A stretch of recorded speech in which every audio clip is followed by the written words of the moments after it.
He was just an ordinary man, but something extraordinary was happening. Eagles followed him everywhere. Wherever he went, the sky filled with wings and watchful eyes. The reason behind this phenomenon is so astonishing, it left everyone speechless.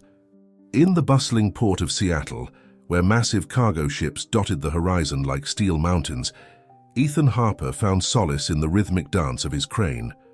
The towering machine had become more than just a tool. It was his sanctuary, a place where the chaos of the world below transformed into a carefully orchestrated ballet of containers and commerce. From his perch high above the ground, Ethan preferred the company of grey skies and the distant sound of foghorns to the chatter of his co-workers. His apartment, just a few blocks from the port, mirrored his workplace in its sparse furnishings and quiet ambience. He had mastered the art of blending into the background, speaking only when necessary, and keeping his interactions brief and professional. If you found this story interesting, don't forget to subscribe to our channel and give it a like. Let us know which city you're watching us from. Stay tuned. The other crane operators had long since given up trying to include him in their breakroom conversations or after-work gatherings.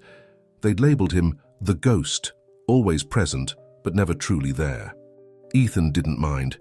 He'd found peace in his routine, in the predictability of his days, and in the way the port's industrial symphony drowned out the noise of his thoughts. His skill at the crane's controls was undeniable. He could thread a container through the narrowest gaps with millimeter precision, orchestrating the movement of tons of steel as if it were lightweight as a feather. The port managers respected his abilities, even if they found his demeanor peculiar. Ethan had built his life around this careful balance of professional excellence and personal solitude. That autumn morning started like any other. The fog rolled in from Puget Sound, wrapping the port in its familiar grey embrace. Ethan climbed the ladder to his crane's cabin, his movements automatic after years of repetition. The first rays of sunlight were just beginning to pierce through the mist when he settled into his seat and began his pre-operation checks. Something caught his eye, a movement that seemed out of place in his carefully ordered world.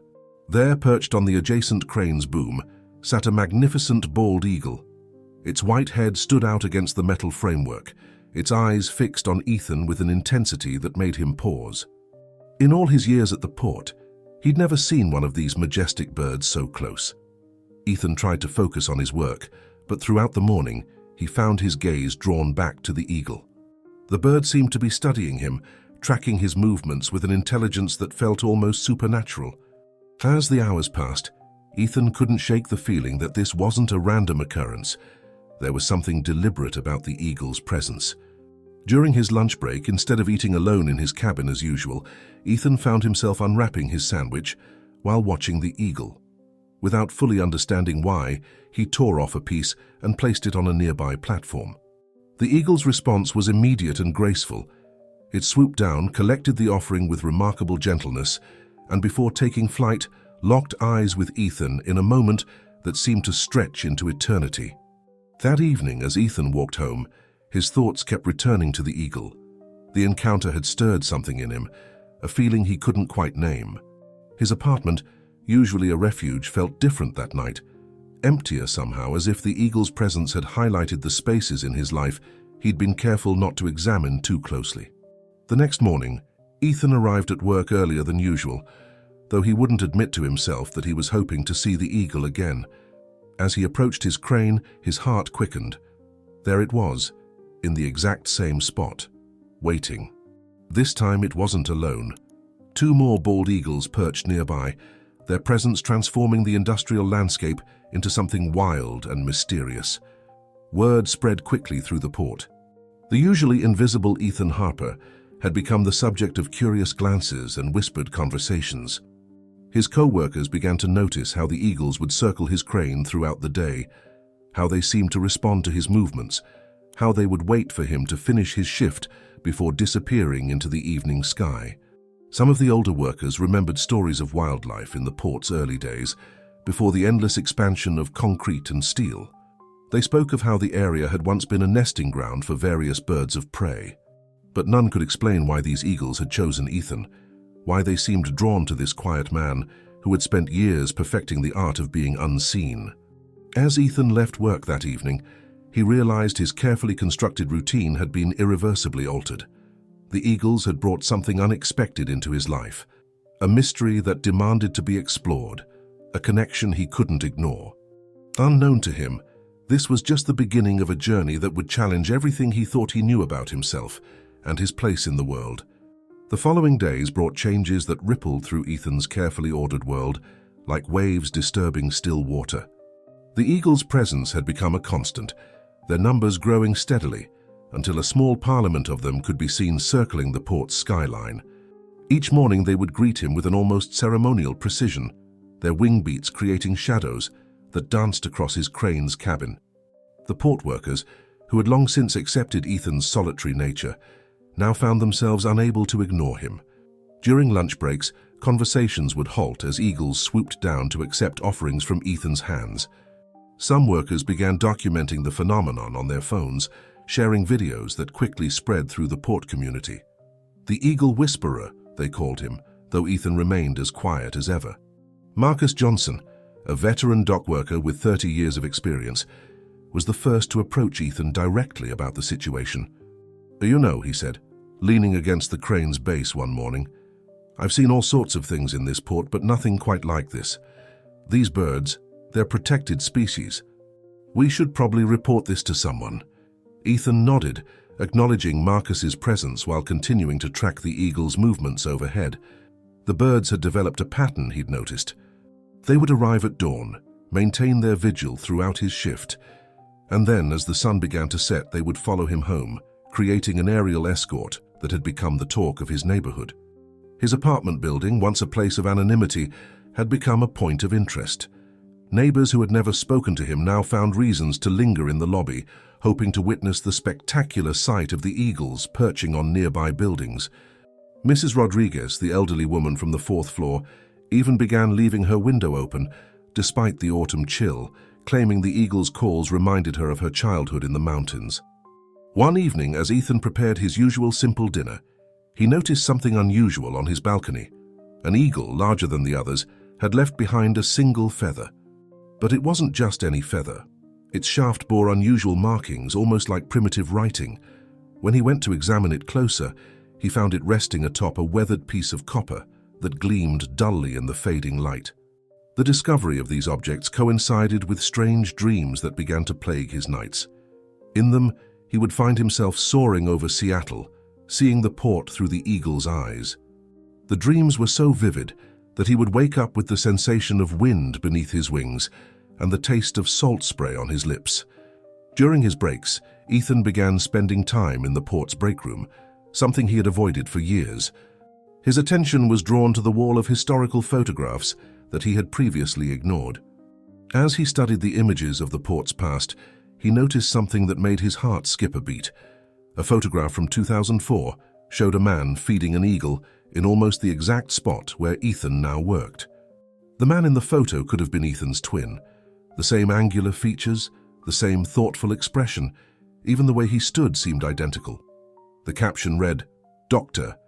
Jacob Anderson, Marine Wildlife Research, 2004. Ethan found himself unable to look away from the image, a strange sensation of recognition washing over him, despite never having heard of Dr. Anderson before. The eagles seemed to respond to his discovery. That afternoon they performed an unprecedented display, forming perfect circles above his crane, their movements synchronized as if following an invisible conductor. Workers stopped their tasks to watch, phones raised to capture the extraordinary sight. Even the most skeptical among them couldn't deny that something unprecedented was occurring. As Ethan left work that evening, the copper coin weighing heavily in his pocket, he made a decision that would alter the course of his carefully structured life. Instead of heading straight home, he turned toward the port's administrative building. The elderly clerk at the records desk seemed surprised to see anyone at this hour, but Ethan's quiet intensity convinced her to help. "Dr. Jacob Anderson," he said, his voice rough from disuse. "I need to know everything about him." The clerk's eyes widened with recognition. "Oh, Dr. Anderson," she said, her fingers already moving across her keyboard. "Now that's a name I haven't heard in a while. Such a brilliant man, such a passion for our local wildlife. You know, you look just like..." She trailed off as she pulled up an old personnel file. The resemblance between Ethan and the man in the file photo was uncanny, down to the smallest detail. But it was the address listed in the file that caught Ethan's attention, 1247 Harbour View Road, just a few miles from the port. As he copied down the address, an eagle's cry echoed through the evening air, so close and clear it seemed to reverberate through the building's walls. The clerk jumped, but Ethan remained still, a sense of certainty settling over him. The eagles had been trying to tell him something all along, and now finally he was ready to listen. Looking up through the office window, he could see several eagles circling, their silhouettes dark against the deepening twilight. They seemed to be waiting, as they had been all along, for him to take the next step in a journey he was only beginning to understand. The house on Harbour View Road stood like a sentinel overlooking the bay, its weathered exterior telling stories of years gone by. Ethan stood at the gate, his heart pounding as he took in the overgrown garden that seemed to be reaching toward the sky. The eagles that had followed him perched on nearby trees, their presence giving him an unexpected surge of courage. With each step up the creaking porch stairs, Ethan felt as though he was walking through a dream. Before he could knock, the door opened, revealing an elegant older woman with silver-streaked hair and kind eyes that widened in shock at the sight of him. Emily Anderson's hand flew to her mouth, and she steadied herself against the doorframe. "Jacob?" she whispered, before shaking her head and collecting herself. "No, of course not, but the resemblance, it's extraordinary." She studied his face with an intensity that matched the eagle's. "So you must be the crane operator they've been talking about on the local news, the one with the eagles." Ethan nodded, finding his voice. "My name is Ethan Harper. I saw a photograph of Dr. Anderson at the port, and I couldn't help but notice." He trailed off, unsure how to explain the strange series of events that had led him here. Emily's eyes darted to the eagles perched in her yard, a mix of wonder and recognition crossing her face. "Please come in," she said, stepping aside. "I believe we have much to discuss." The interior of the house was a testament to a life dedicated to research. Bookshelves lined the walls, filled with volumes about birds of prey, marine biology, and environmental science. Framed photographs showed Jacob Anderson in various locations, always surrounded by wildlife, always with that same thoughtful expression Ethan saw in his own mirror. Emily led him to a study that seemed frozen in time. "This was Jacob's sanctuary," she explained, running her fingers along a desk covered in journals and papers.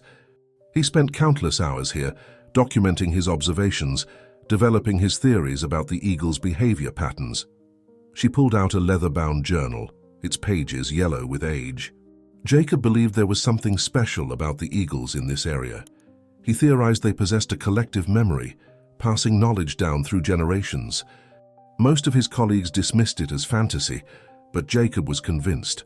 As Emily spoke, an eagle landed on the windowsill, its presence seeming to emphasize her words.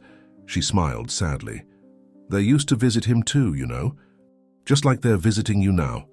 He would spend hours observing them, noting their behaviors, their patterns. He was certain they were trying to communicate something important. Ethan listened intently as Emily shared stories of Jacob's passion for wildlife and his dreams of creating a sanctuary for the eagles. She showed him detailed plans Jacob had drawn up for transforming their garden into a haven for local wildlife, complete with native plants and special nesting platforms. "The port was different then," Emily continued, pulling out old photographs. "There were more natural spaces, places where the eagles could nest undisturbed. Jacob fought to preserve those areas, but progress, as they called it, was relentless." As she spoke, Ethan reached into his pocket and pulled out the copper coin the eagles had left on his balcony.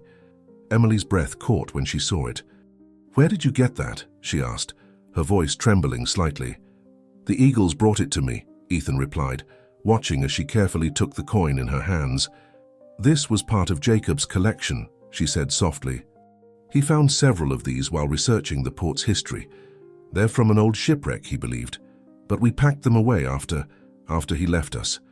"How could they have possibly—" Her voice trailed off as more eagles landed in the yard, their shadows dancing across the study's walls. The connection between past and present seemed to hang in the air like a tangible thing, weaving together the threads of Jacob's legacy with Ethan's unexpected role in its continuation. Emily turned to a large map spread across one wall, covered in Jacob's notations. "He was working on something big when he had to leave us," she said, tracing the marked locations with her finger. "Something about the eagles' migration patterns changing, about them trying to protect certain areas of the coastline. He believed they were warning us about environmental dangers we couldn't see." As the afternoon light began to fade, Emily brought out more of Jacob's journals, each filled with meticulous observations and theories. Ethan found himself drawn into the world of this man, who shared not only his appearance, but also, it seemed, a deep connection to these magnificent birds. "You know," Emily said, watching as Ethan carefully examined the journals, "Jacob always said that nothing in nature happens by chance. These eagles choosing you, your resemblance to him, finding your way here. Perhaps this is what they've been waiting for all along." Outside, the eagles called to each other, their cries carrying across the darkening sky. In that moment, Ethan felt the weight of responsibility settling on his shoulders. He wasn't just discovering a coincidence, he was uncovering a purpose that had been waiting for him all along. The question was, what would he do with this knowledge? As he looked at Emily's hopeful expression and thought about the eagle's persistent presence in his life, he realized that his days of avoiding involvement were coming to an end.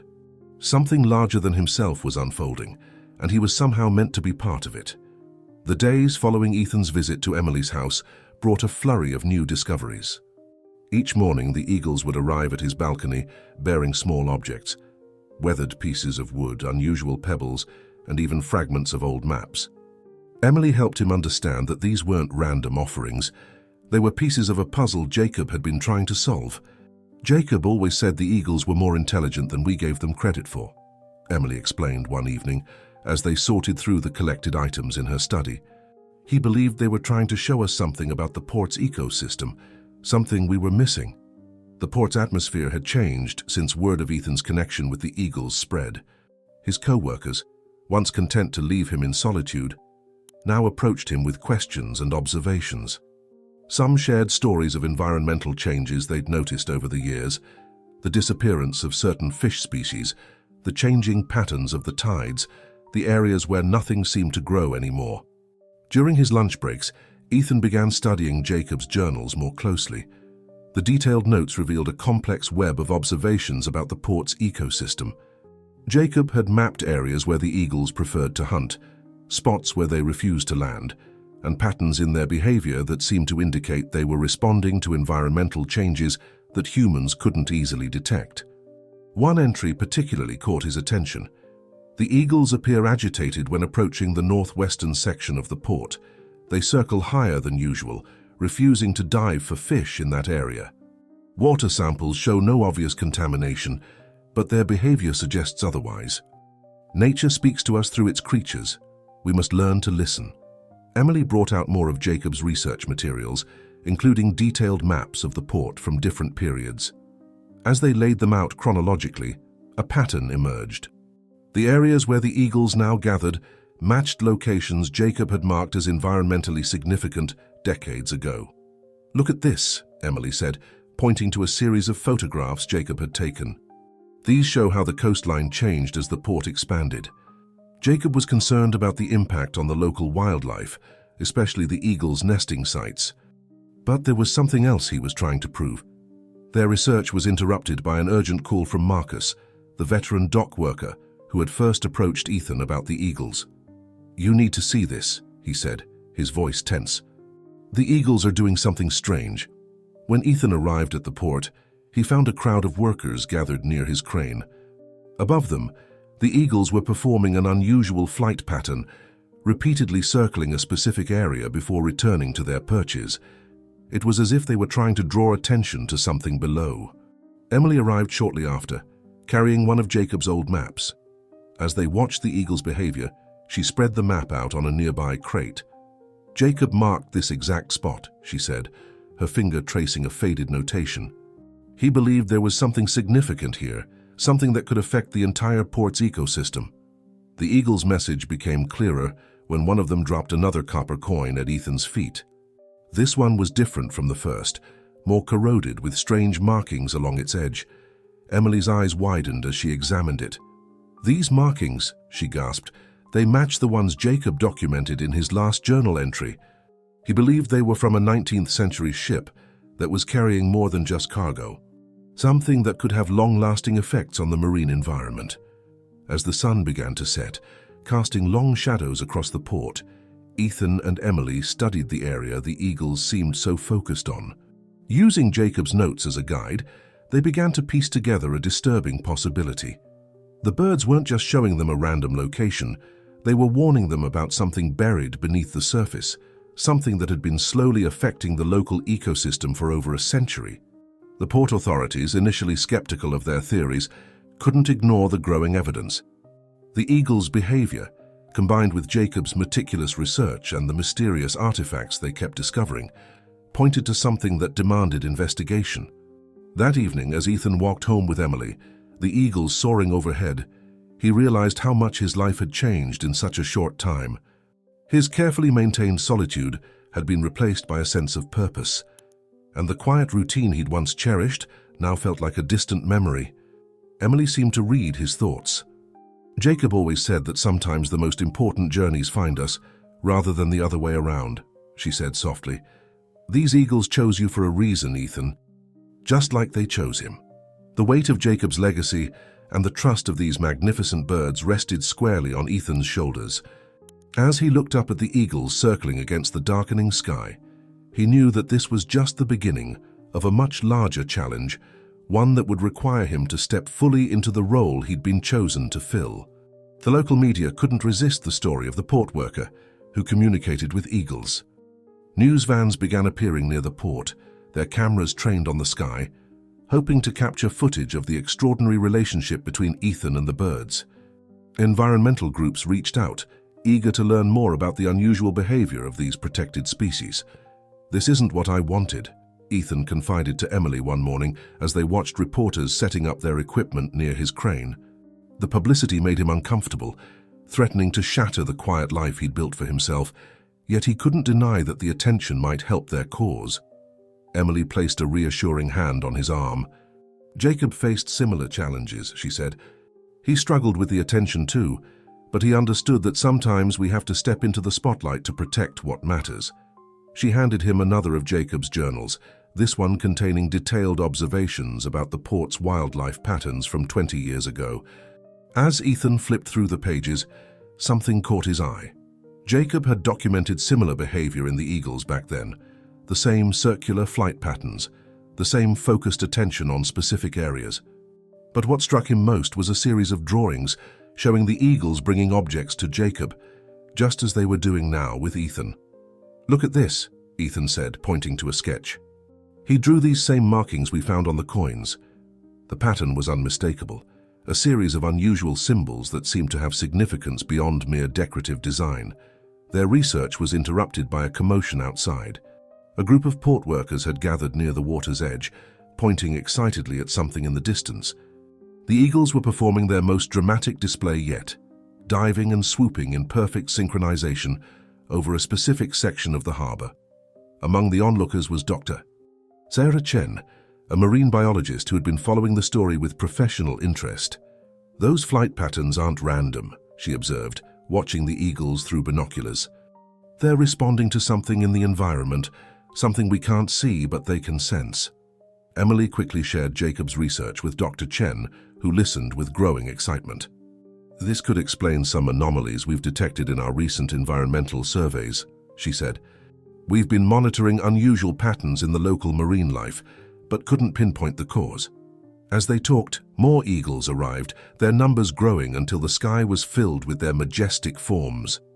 They began dropping more objects, not just coins this time, but fragments of old wood, pieces of corroded metal, and even small bones from marine creatures. Dr. Chen examined the items carefully. "These objects could help us create a timeline," she explained. "The wood and metal fragments appear to be from the same period as the coins. If we can determine their origin..."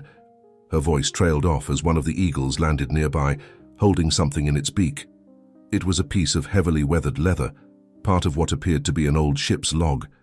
The writing was faded but still legible, dating back to the 1800s. Emily's hands trembled as she read the fragment. "This mentions a cargo vessel that encountered difficulties in these waters, she said. Jacob had theories about a shipwreck, but he never found concrete evidence. The eagles, and they're showing us what he couldn't find. The discovery energized their investigation. Dr. Chen brought in specialized equipment to survey the area the eagles seemed most interested in. The preliminary readings revealed something substantial beneath the water's surface, something that shouldn't be there. As word spread about their findings, more researchers arrived at the port. Environmental scientists, marine archaeologists, and wildlife experts all wanted to contribute to understanding the mystery the eagles were trying to reveal. Ethan found himself at the center of it all, reluctantly becoming the bridge between the scientific community and the eagles. The birds seemed to respond to his presence, becoming more active and demonstrative when he was nearby. Their behavior patterns, once mysterious, began to make more sense as researchers correlated them with environmental data. Local environmental groups seized upon the story, using it to highlight the importance of preserving natural habitats within urban areas. They pointed to Jacob's research, which had predicted many of the challenges the port now faced, as evidence of the need for better environmental stewardship. That evening, as Ethan and Emily reviewed their findings in her study, surrounded by Jacob's journals and the growing collection of artifacts the eagles had brought them, they realized they were on the verge of something significant. The eagles weren't just displaying unusual behavior, they were trying to prevent history from repeating itself. Jacob always believed the eagles were more than just birds, Emily said softly, watching as several of them settled into the trees outside her window. He saw them as guardians of this place, keeping watch over the delicate balance between progress and preservation. Ethan nodded, understanding now why the eagles had chosen him. Like Jacob before him, he had the patience to listen to their message, the persistence to uncover their meaning, and now, perhaps most importantly, the courage to act on what they were trying to tell him. The morning news crews had become a permanent fixture at the port, their cameras tracking every movement of the eagles and their unlikely human ally. Ethan, still uncomfortable with the attention, found himself being approached by various environmental organizations, each eager to have him speak at their events. The quiet crane operator was becoming an unwitting symbol of environmental awareness. "There's going to be a city council meeting next week," Emily informed him, as they sorted through more of the artifacts the eagles had collected. "They're discussing the port expansion plans. This might be our chance to present what we've discovered." The port's proposed expansion had been in the works for months, a massive project that would involve dredging new channels and constructing additional docking facilities. The plans would significantly alter the coastline, potentially disturbing whatever lay beneath the waters where the eagles focused their attention. Dr. Chen's preliminary surveys had revealed concerning data. The sediment samples show traces of 19th century industrial materials, she explained, spreading out her findings on Emily's dining room table. If disturbed, these could release harmful substances into the ecosystem. The eagles seemed to know this intuitively. As if to emphasize her point, the eagles' behavior grew more intense. They began performing elaborate aerial displays over the proposed expansion sites, drawing even more media attention. Amateur photographers captured stunning images of the birds forming precise patterns in the sky, their movements seeming almost choreographed. Emily found more relevant information in Jacob's journals. "Look at this," she said, pointing to a detailed entry. Jacob documented similar behavior 20 years ago when there were plans to develop another section of the coastline. The eagles acted exactly the same way, trying to draw attention to potential environmental hazards. The port workers, who had initially been skeptical of Ethan's connection with the eagles, began sharing their own observations. Many had worked there for decades and remembered Jacob's research. They spoke of changes they'd noticed over the years, the disappearance of certain fish species, the alteration of tidal patterns, the gradual transformation of the coastline. Marcus, the veteran dock worker, became particularly vocal. "I've been here 30 years, he told a local reporter. "These eagles, they're trying to tell us something, just like they tried telling Dr. Anderson back then. Maybe this time we should listen." As the council meeting approached, Ethan spent his evenings with Emily, preparing their presentation. They gathered Jacob's research, Dr. Chen's scientific data, and documented evidence of the eagles' behavior. The birds seemed to sense the importance of their work, bringing more artifacts that helped strengthen their case. The eagles aren't just showing us where not to build, Emily explained as they organized their materials. They're revealing the history of this place, showing us how to move forward without repeating past mistakes. The day before the council meeting, something extraordinary happened. The eagles led Ethan and a small group of researchers to a previously overlooked section of the coastline. There, partially exposed by the low tide, they found more evidence of the 19th century shipwreck, pieces of timber and metal that matched the artifacts the eagles had been collecting. Dr. Chen's team quickly documented the discovery. "This isn't just about one shipwreck," she explained to the gathered observers. "It's about understanding how past actions continue to influence our environment. These eagles have been trying to protect their habitat, and by extension our ecosystem, for generations." The media seized upon the story, running special features about the Eagle Whisperer and his mission to protect the port's environment. Environmental groups rallied around their cause, organizing peaceful demonstrations to support the preservation of the area.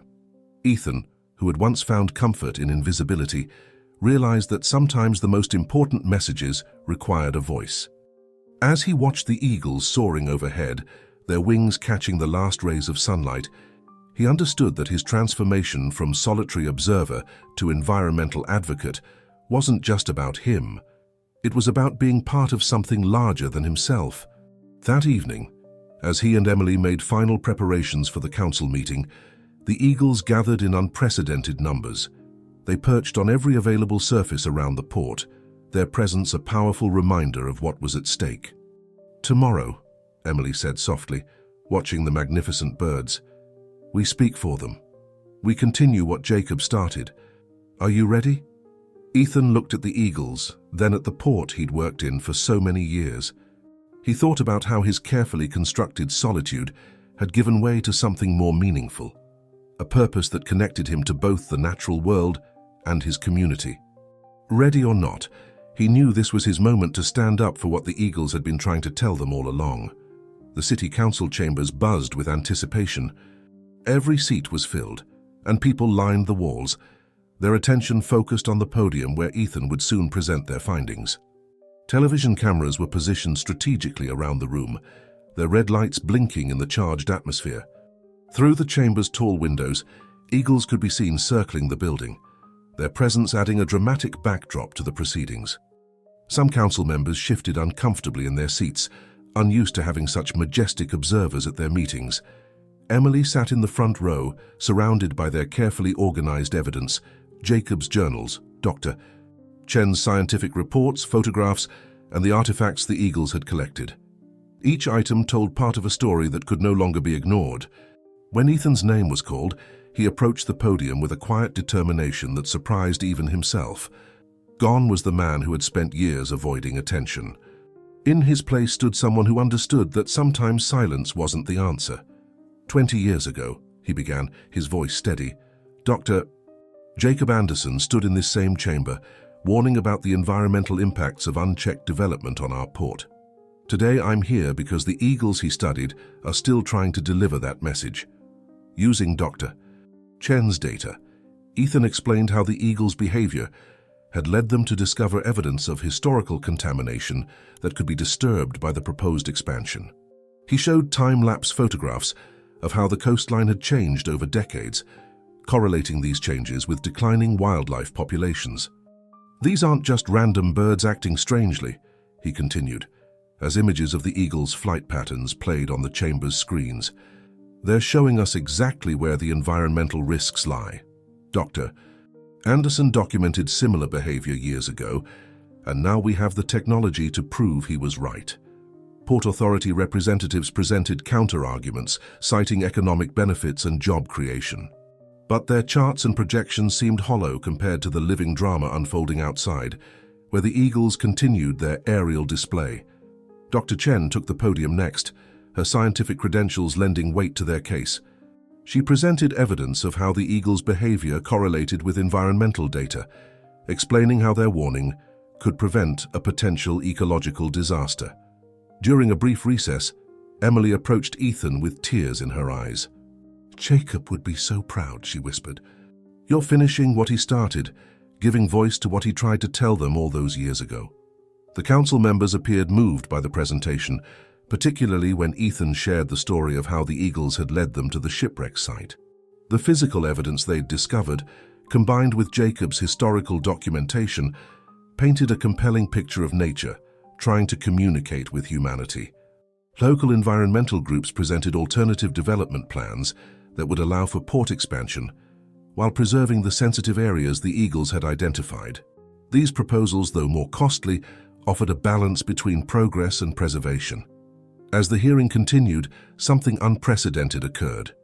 The eagles, which had been circling outside, began landing on every available perch around the building.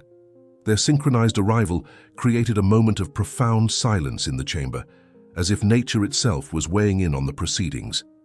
Marcus and other port workers testified about changes they'd witnessed over the years, their first-hand accounts adding credibility to the scientific data. They spoke of diminishing fish populations, changing water patterns, and how the eagles' behavior had called attention to areas that had long been problematic. When the council chair called for public comments, the line of speakers stretched out the door.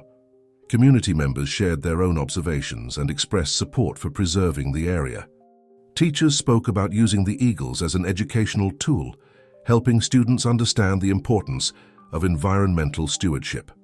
Throughout the lengthy session, Ethan maintained his composed demeanor, but inside, he felt transformed. The solitary crane operator, who had once found comfort in isolation, now stood at the center of a movement, bridging the gap between progress and preservation. As the hearing drew to a close, the council announced they would need time to review all the evidence before making their final decision. But the impact of the presentation was clear. They could no longer ignore the message the eagles had been trying to deliver. Outside the chamber, supporters gathered around Ethan and Emily, offering congratulations and support. Dr.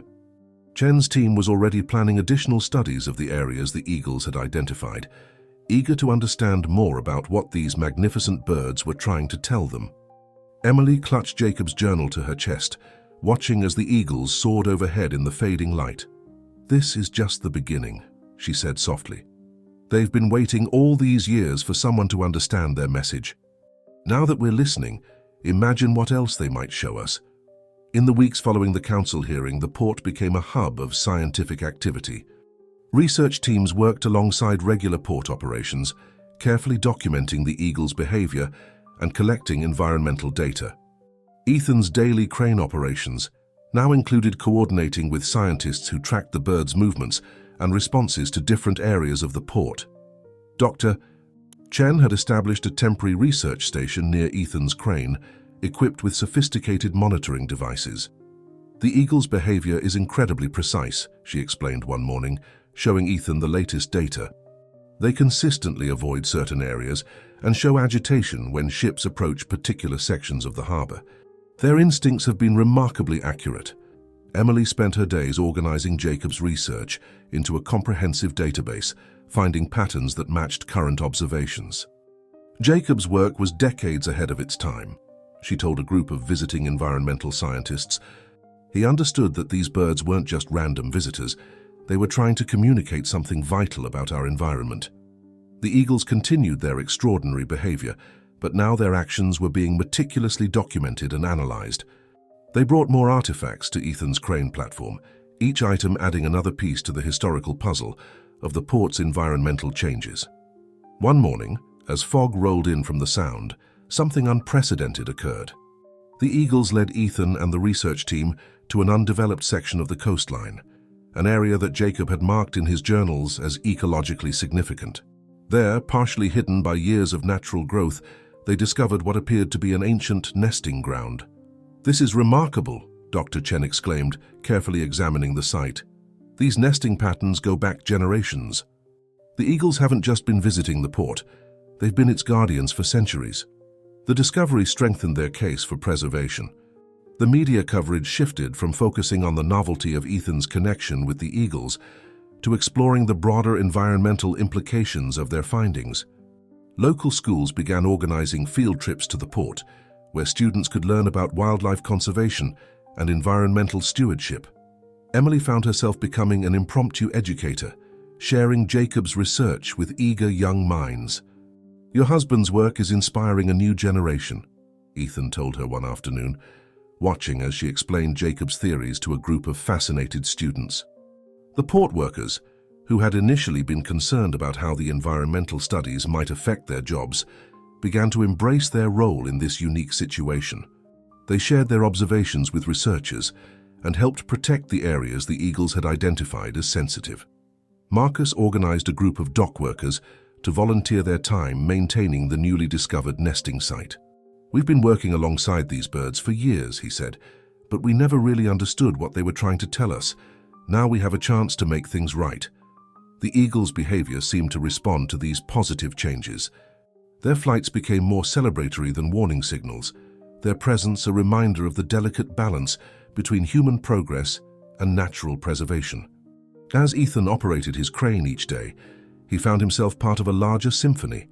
The rhythmic movement of containers, the calls of the eagles, the careful work of researchers, all blending into a new kind of port operation that respected both commerce and conservation. The transformation wasn't just in the port's operations. Ethan noticed changes in himself as well. The solitude he had once craved gave way to a deeper connection, not just with the eagles and the people around him, but with the port itself.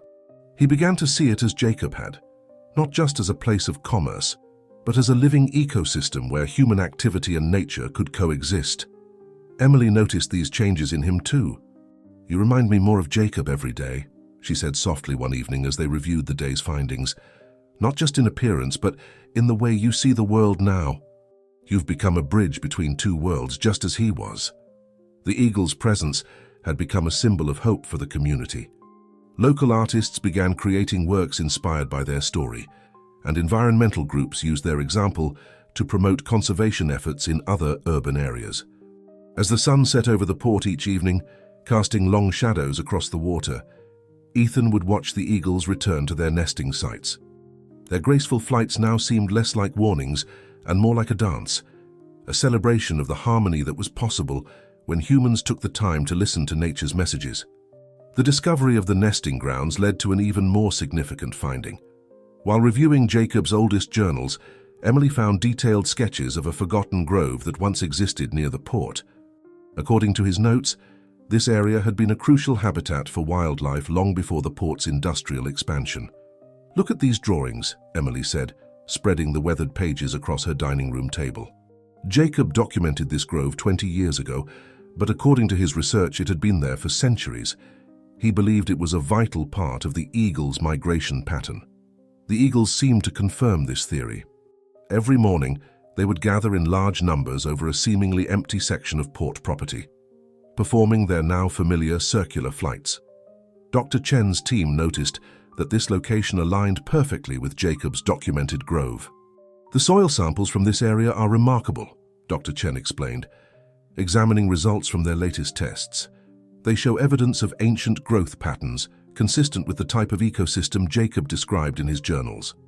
This wasn't just any grove, it was an ecological cornerstone. Ethan spent his lunch breaks exploring the area with Emily and the research team. The eagles would follow them closely, sometimes leading them to specific spots where old growth patterns were still visible beneath years of industrial development. "They're showing us their history," Emily observed, watching as an eagle landed nearby with what appeared to be an old piece of bark in its beak. "This is where they've nested for generations. This is what Jacob was trying to protect." The Port Authority's expansion plans had designated this area for new container storage, but the mounting evidence of its ecological significance couldn't be ignored.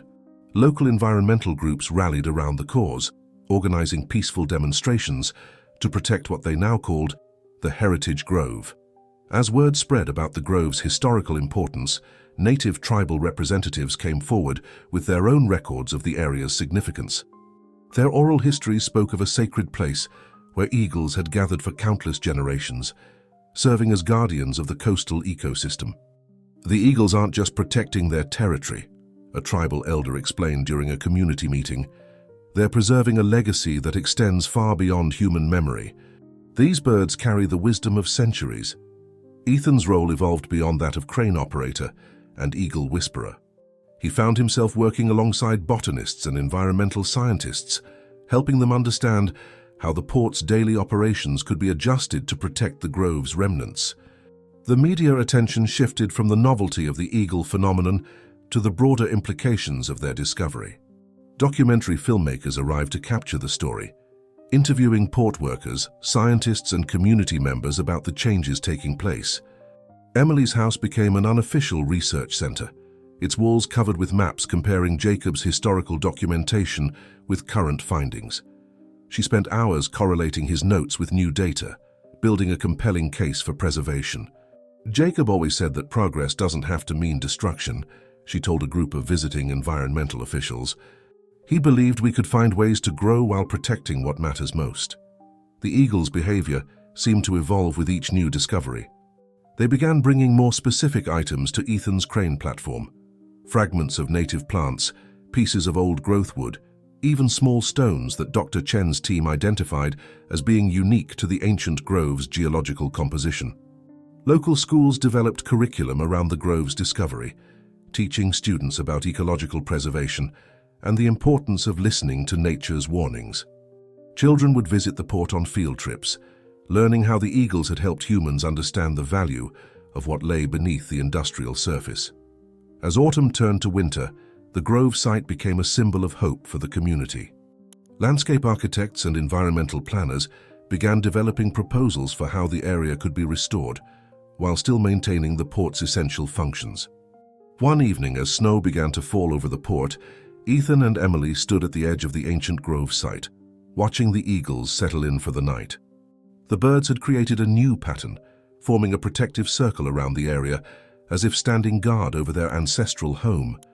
"They've been waiting all this time," Emily said softly, clutching one of Jacob's journals.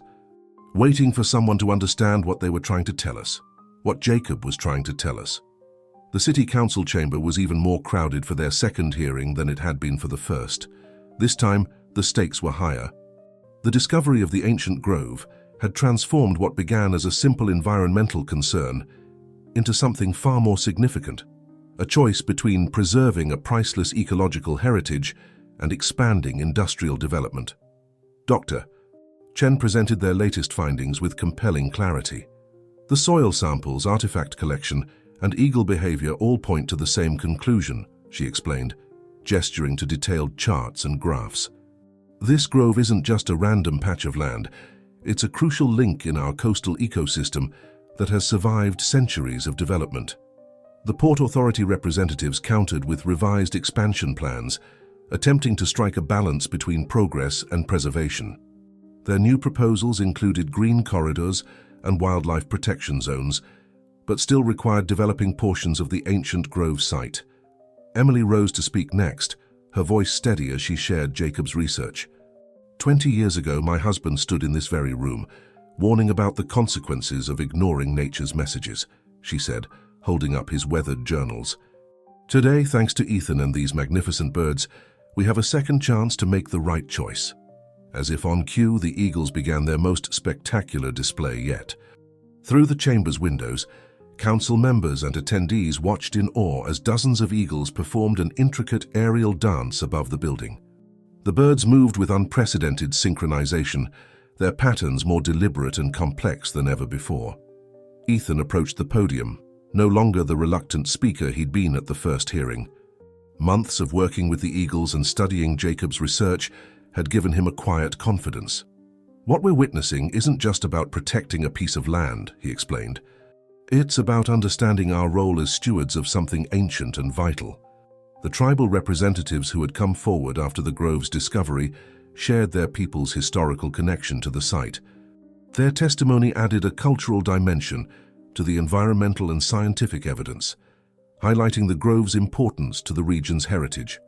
Marcus and other port workers presented a petition signed by hundreds of their colleagues, supporting a balanced approach to development that would preserve the grove. "We've learned to work alongside these eagles," Marcus said. "They've shown us that progress doesn't have to come at the expense of wisdom." Throughout the proceedings, Emily noticed something remarkable. The eagles outside had arranged themselves in a formation that mirrored one of Jacob's most detailed sketches. a pattern he had documented just days before his departure, which he believed held special significance. Dr. Chen's team quickly photographed and documented the formation, adding it to their growing body of evidence. The correlation between their current behavior and Dr. Anderson's historical observations is statistically impossible to ignore, she told the council. Local business leaders, initially skeptical of any plans that might limit port expansion, began offering alternative solutions. Some proposed innovative designs for vertical storage systems that could increase capacity without expanding the port's footprint. Others suggested modernizing existing facilities rather than building new ones. The community's involvement had grown beyond environmental activism. Artists had created works inspired by the eagles and the grove. Schools had developed educational programs around the site's significance, and local technology companies had offered to develop monitoring systems to protect the area. As the hearing progressed into the evening, the council members found themselves facing a decision that would define their city's relationship with its natural heritage. The eagles maintained their vigil outside, their presence a living reminder of what was at stake.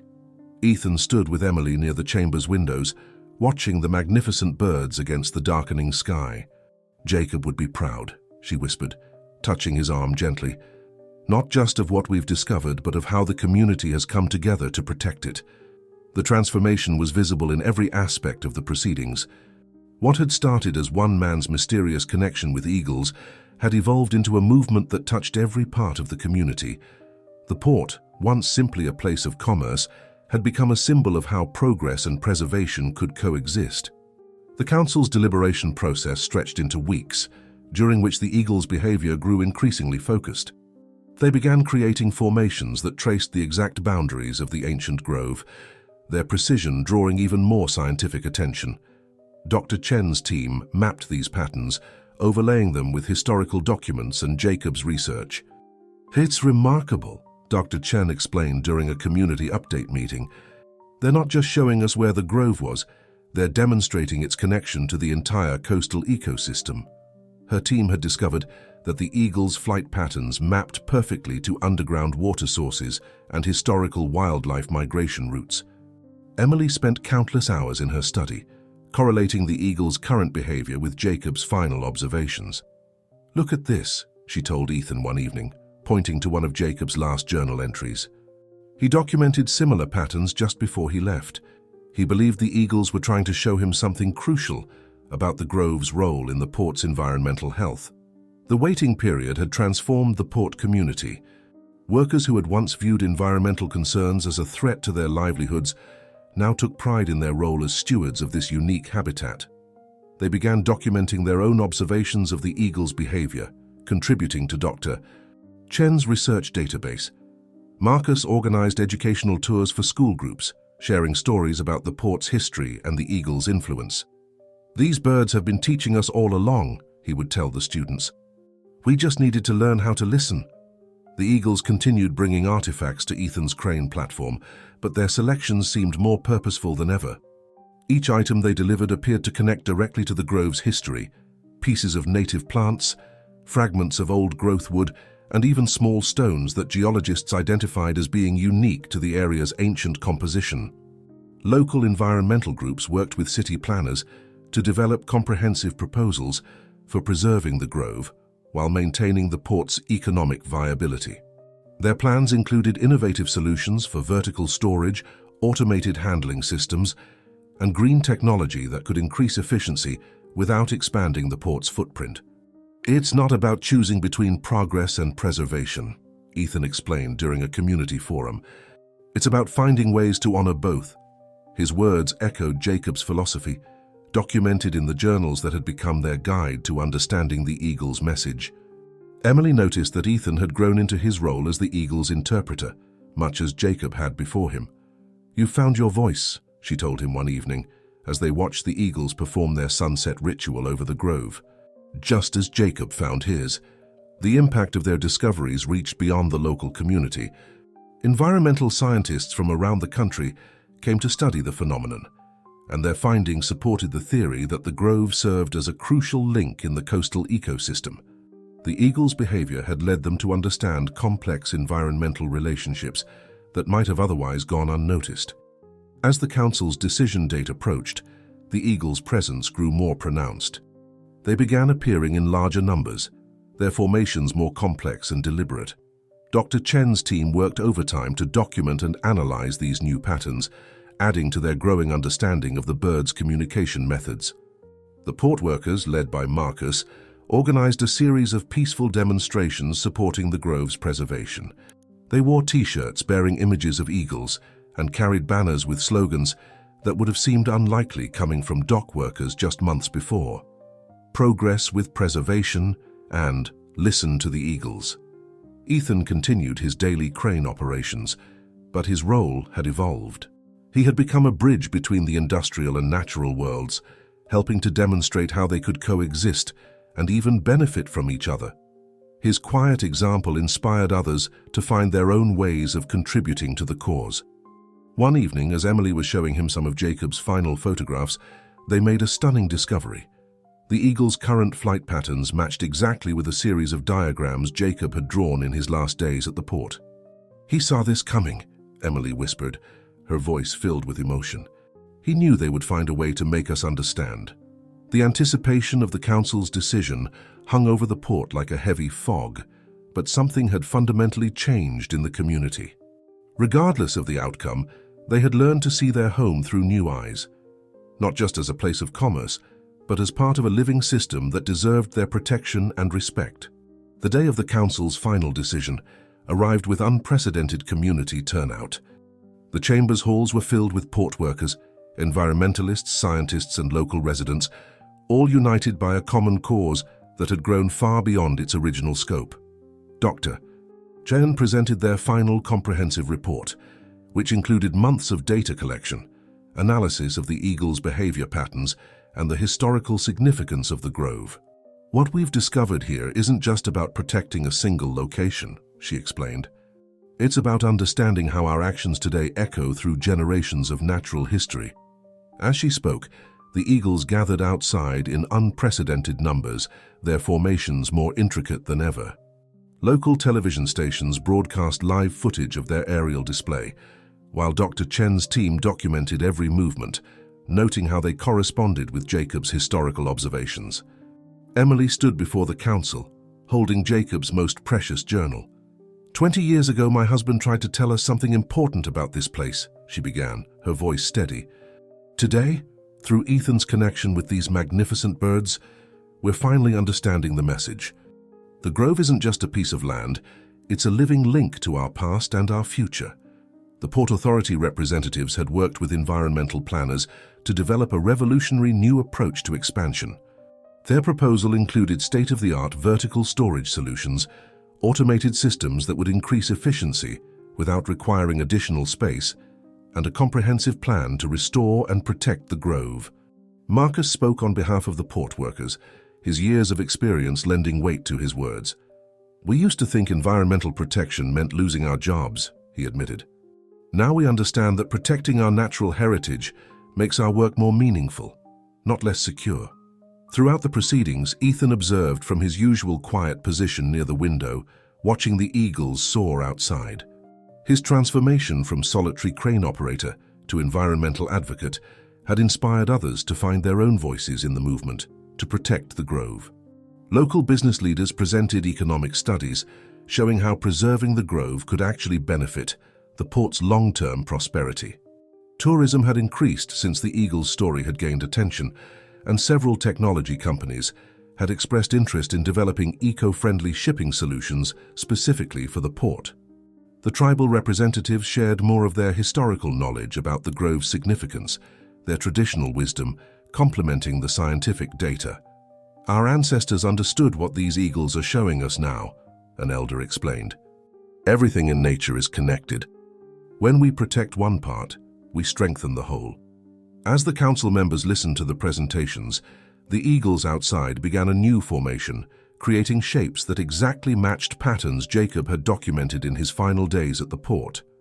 Emily noticed this first, quickly sharing the relevant journal pages with Dr. Chen's team. "This is extraordinary," Dr. Chen announced, displaying side-by-side comparisons of Jacob's drawings and current photographs. The eagles are recreating formations that were documented 2 decades ago. Their behavior suggests a continuous effort to communicate the same message across generations. The community's unity was evident in every aspect of the proceedings. Artists displayed works inspired by the eagles and the grove, children presented letters and drawings supporting preservation, and local environmental groups shared plans for educational programs that would help future generations understand the importance of environmental stewardship. As the day progressed, something remarkable happened. The eagles began bringing new items to the port, dropping them near Ethan's crane. These weren't artifacts from the past, but rather pieces of fresh growth from the grove area. New leaves, fresh sprouts, signs of life returning to a place many had thought lost to industrial development. Emily watched this display with tears in her eyes. "They're not just showing us what we need to protect," she said softly to Ethan. "They're showing us what we can restore." The council chambers fell silent as they prepared to announce their decision. Outside, the eagles continued their aerial dance, their wings catching the late afternoon sun, creating shadows that danced across the faces of those gathered to hear the verdict. In that moment, regardless of the outcome, something profound had already been achieved. A community had found its voice in the unlikely partnership between a quiet crane operator and a parliament of eagles. The council's decision was unanimous. The ancient grove would be preserved and restored, while the port's expansion would proceed with innovative vertical solutions and eco-friendly technology. The announcement was met with thunderous applause from the packed chamber, but it was the eagles' response that truly captured the moment. As if understanding the significance of the decision, the eagles performed their most spectacular display yet. They formed a perfect spiral above the grove, their wings catching the sunlight in a way that created a shimmering effect visible throughout the port. Dr. Chen's team scrambled to document the unprecedented behavior. "This matches exactly with Jacob's final prediction," Emily exclaimed, her hands trembling as she held up one of his last journal entries. The page showed a detailed sketch of eagles forming the same spiral pattern, accompanied by notes about their potential to guide humanity toward environmental harmony. The implementation of the council's decision began immediately. Environmental restoration teams worked alongside port engineers to develop a comprehensive plan that would protect the grove while modernizing the port's operations. Ethan found himself in a unique position, helping to coordinate between the various groups while maintaining his daily crane operations. Marcus organized a team of port workers to assist with the grove's restoration. "We're not just dock workers anymore," he told a local reporter. "We're guardians of something special." The workers began learning about native plants and ecological systems, their practical experience proving invaluable to the restoration efforts. Dr. Chen established a permanent research station at the port, dedicated to studying the relationship between industrial operations and natural habitats. "What we're learning here could revolutionize how ports around the world approach environmental preservation," she explained during the station's opening ceremony. The eagles' behavior evolved as the restoration work progressed. They began bringing fresh nesting materials to the grove area, suggesting their intention to re-establish their ancestral breeding grounds. Each new sign of their approval drew excitement from the research team and port community alike. Emily spent her days organizing Jacob's research into a format that could be shared with other ports and coastal communities. "His work isn't just about Seattle anymore," she told Ethan. "It's becoming a blueprint for how humanity and nature can coexist in industrial spaces." The port itself was transforming. New vertical storage systems rose alongside restored natural areas, while automated handling systems reduced the facility's physical footprint. The eagles seemed to adapt to these changes, incorporating the new structures into their flight patterns while maintaining their connection to the grove. Local schools developed comprehensive environmental education programs centered around the port and grove. Students would visit regularly, learning about ecology, industrial efficiency, and the importance of listening to nature's messages. The eagles became symbols of environmental awareness for a new generation. Ethan's daily routine had found a new rhythm. His crane operations now included regular observations of the eagles' behavior, which he documented for Dr. Chen's research team. His once solitary perch had become an observation post where science and industry intersected. The media attention had shifted from the novelty of the eagle whisperer to the broader implications of their discoveries. Documentary filmmakers and environmental journalists regularly visited the port, sharing the story of how one community had found a way to balance progress with preservation. One morning, as Ethan operated his crane under clear autumn skies, he noticed something extraordinary. The eagles had begun constructing new nests in the grove area, using materials that blended both natural elements and small pieces of the port's industrial past. It was as if they were demonstrating their own version of harmonious coexistence. Emily joined him during his lunch break, bringing Jacob's journals as she often did. "Look at this," she said, opening to a page he hadn't seen before. It contained Jacob's final thoughts about the eagles. These magnificent birds aren't just trying to protect their territory, they're showing us a way forward, a path where progress doesn't have to come at nature's expense. The port had become more than just a workplace or an industrial facility. It had transformed into a living laboratory, where the boundaries between human activity and natural processes were being redefined. The eagles, once seen as mysterious visitors, had become partners in creating a new model of sustainable development. Spring arrived at the port with an explosion of new life. The restoration efforts in the grove had begun showing remarkable results, with native plants returning and wildlife following in their wake. The eagles' now permanent residents had established a thriving community that bridged the natural and industrial aspects of the port. Dr. Chen's research station had become a hub of international attention. Scientists and port authorities from around the world visited Seattle to study their groundbreaking approach to sustainable port operations. "What makes this site unique," she would explain, "is the perfect balance we've achieved between industrial efficiency and environmental preservation."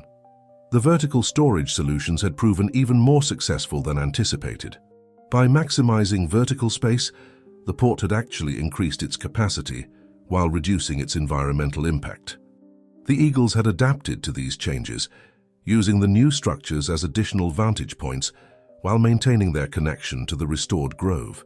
Emily had transformed her home into an environmental education center, where Jacob's research was shared with students, scientists, and environmental planners.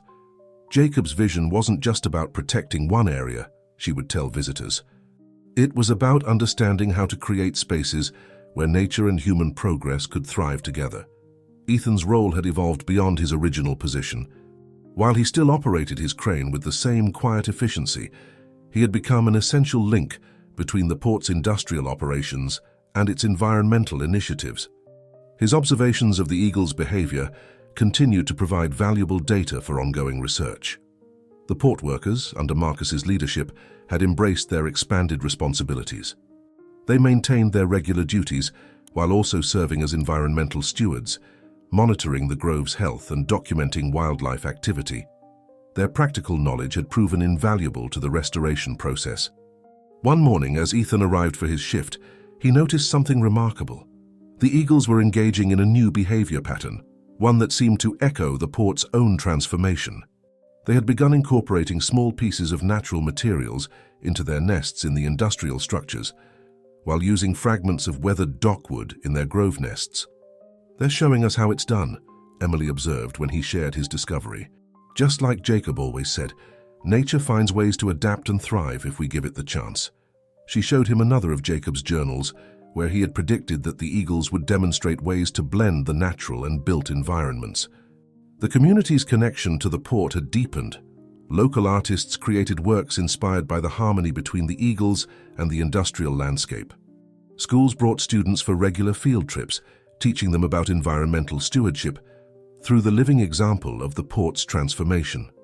Dr. Chen's team had documented unexpected benefits of their integrated approach. The restored grove had improved air quality around the port, while the eagles' presence had helped control pest populations naturally. Even the port's efficiency had increased, as workers reported feeling more motivated in their environmentally conscious workplace. The media's interest had evolved from covering a unique environmental story to documenting a successful model of sustainable development. International news outlets regularly featured the port, as an example of how industry and nature could coexist and even enhance each other. One afternoon, as Ethan operated his crane under clear skies, he watched an eagle land on his platform with a fresh sprig of growth from the grove. The simple gesture seemed to capture everything they had achieved, a bridge between two worlds that many had thought incompatible. Emily joined him during his break, bringing one of Jacob's last journal entries. He wrote about a future where the eagles would help us understand our role as stewards rather than conquerors, she said softly. Looking at the port now, I think we're finally seeing that future. The port had become more than just a success story. It was a living testament to what could be achieved when humanity learned to listen to nature's wisdom. The eagles, once seen as mysterious messengers, had become partners in creating a new kind of future, one where progress and preservation walked hand in hand. 1 year after the Council's historic decision, the port had become an international symbol of environmental innovation. The restored grove thrived alongside modern shipping operations, while the eagles continued their role as guardians of this unique partnership between nature and industry. Dr. Chen's research station had expanded its scope, now hosting scientists from around the world. Their findings had led to the development of new guidelines for sustainable port operations, with Seattle's model being adapted for coastal facilities across the globe. What we've learned here, she explained during an international conference, goes beyond environmental protection. It's about rediscovering our place within nature's larger system. Emily had completed the monumental task of organizing and publishing Jacob's research, combined with their recent discoveries. The resulting work, the Eagle's message Bridging Nature and Progress, had become a foundational text for environmental planning programs. Jacob always believed that nature would show us the way forward, she wrote in the introduction. Through Ethan and these magnificent birds, his vision has finally been realized. The port workers had embraced their expanded identity as environmental stewards. Under Marcus's continued leadership, they had developed new protocols that integrated conservation practices with industrial operations. Their example had inspired other ports to implement similar programs, creating a network of environmentally conscious maritime facilities. Ethan's daily routine now included regular coordination with research teams and environmental monitors, but he maintained his quiet efficiency at the crane's controls. The eagles still gathered around his platform each morning, their presence a reminder of the extraordinary journey that had transformed both the port and himself. One morning, as dawn broke over the port, something remarkable occurred. The eagles began a new behavior pattern that Dr. Chen's team had never documented before. They started collecting small pieces of both natural and industrial materials, weaving them together in their nests to create structures that symbolized the port's unique harmony. "Look at this," Emily said, showing Ethan one of Jacob's final sketches. He predicted this exact behavior. He believed that when we finally learned to listen, the eagles would show us how to truly integrate our world with theirs. The grove had become a living laboratory where students, scientists, and industry professionals studied how nature and commerce could coexist. The eagles had established a thriving community there, their numbers growing as the ecosystem strengthened. Their daily flights between the grove and the industrial areas served as a constant reminder of the successful balance they had achieved. During a ceremony marking the first anniversary of the grove's restoration, community leaders gathered to celebrate their achievement. The eagles performed a spectacular aerial display, their formations reflecting patterns that Jacob had documented years before. Emily, standing beside Ethan, held one of her husband's journals close. "He would be so proud," she whispered. "Not just of what we've saved, but of what we've created." The port's transformation had ripple effects throughout the region. Other industrial facilities began implementing similar integration programs, using Seattle's example as a blueprint for sustainable development. The eagles' influence extended far beyond their home territory, inspiring a new approach to environmental stewardship. As Ethan operated his crane in the late afternoon sun, he reflected on how much had changed. The solitary operator who once sought refuge in isolation had found something far more valuable, a purpose that connected him to both the natural world and his community. The eagles soared around his cabin, their presence no longer a mystery, but a reminder of the profound partnership they had formed. Jacob always said that the eagles would choose their own messenger, Emily told him later that evening, as they watched the sun set over the port. They chose you, Ethan, because, like him, you had the patience to listen and the courage to act. The port had become more than just a successful experiment in environmental preservation. It was a living testament to what could be achieved when humanity learned to listen to nature's wisdom.